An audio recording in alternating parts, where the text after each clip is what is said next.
Hey guys, what's up? It's LiftyMan190 here coming at you with video about my fairly new US Navy F-5N Tiger II from VFC-111. And of course it's a Hobbymaster, so yeah, I kind of want both of the newish F-5Ns that they did from VFC-111, but I decided to get just the one, just this one.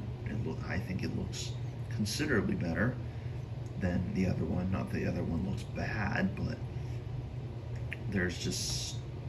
it's a splinter. I like the splinter camo look, and I love I'm gonna call it a rising sun, but even though it's sundowners, their tail marking that's like on the back third or whatever. I just love so much about this airplane. So yeah, let's take a look. Starting up front here, we have the pitot tube, the nose, and these are both, let's do that. These are both 20mm cannons. That's one thing about the F5. It does have two 20mm cannons in the nose. And then we have our trademark VFC 111 shark mouth. My F4 and my VF-111 F4B does have a shark mouth, so keeping the tradition alive for the sundowners, that is. Then we have, moving back here, we have the cockpit with, then we have the intake, we have the star bar there. Moving down, obviously you got VFC-111 star bar, and then we have our nav light there on the wing, the red nav light. And then it's a Navy.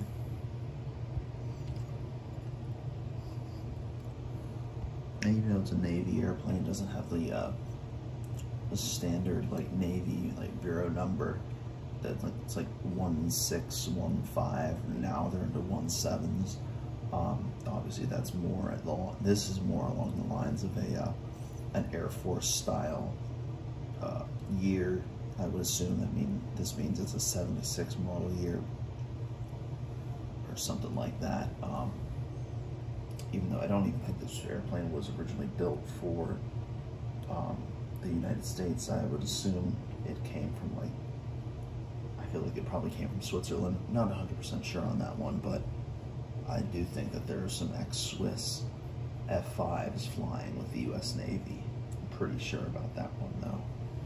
Anyway, so here on the tail, we have the tail code, and then also the red star. It's, gotta have the whole 9 yards when you're dealing with an aggressor. Although it would be cool if they had those on the wings like the Air Force aggressors do. But it's still cool to see the red star.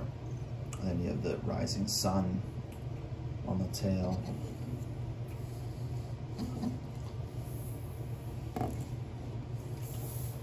Then here on the other side, we have the rising sun tail in a different color. I thought that something got screwed up, like the model was screwed up when I first saw that, but thankfully it's not. It's in real life, it has different colors on different sides of the airplane, so good there.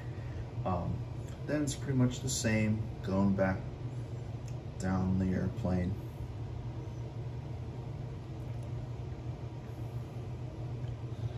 And then underneath, got the gear there. Gear, you got your shark's mouth again. And then right in between the doors, just aft of the doors, is where the plug is for what's it called, to put for the stand. Then also we have your hook, arrestor hook for land arrested landings for like your brakes fail or something like that. And then here, this is the flare dispenser. So, you know, if you're in a fight, and like a real fight, obviously this one won't be in a real fight, but you're in a fight, you know, close-in dog fight, fairly close in, someone shoots we'll call it an R-60, because it's an American aircraft, so American built, I should say. So we'll call, if someone shoots an R-60 at you, then, you know, drop flares and decoy it. So yeah, that's the flare dispenser right there. And also something that's interesting, I don't even know why there's, like, maybe I get these ones, so obviously you see the pot where extra wing stores are blocked off because it doesn't really need it. But I really wish it at least came with a drop tank in the center, for the center line there. My other one, my F model, the F-5F, comes with a drop tank on the center line. I kind of wish this one did too, but well, what are you gonna do?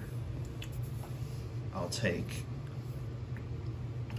the cool camouflage over the drop tank any day.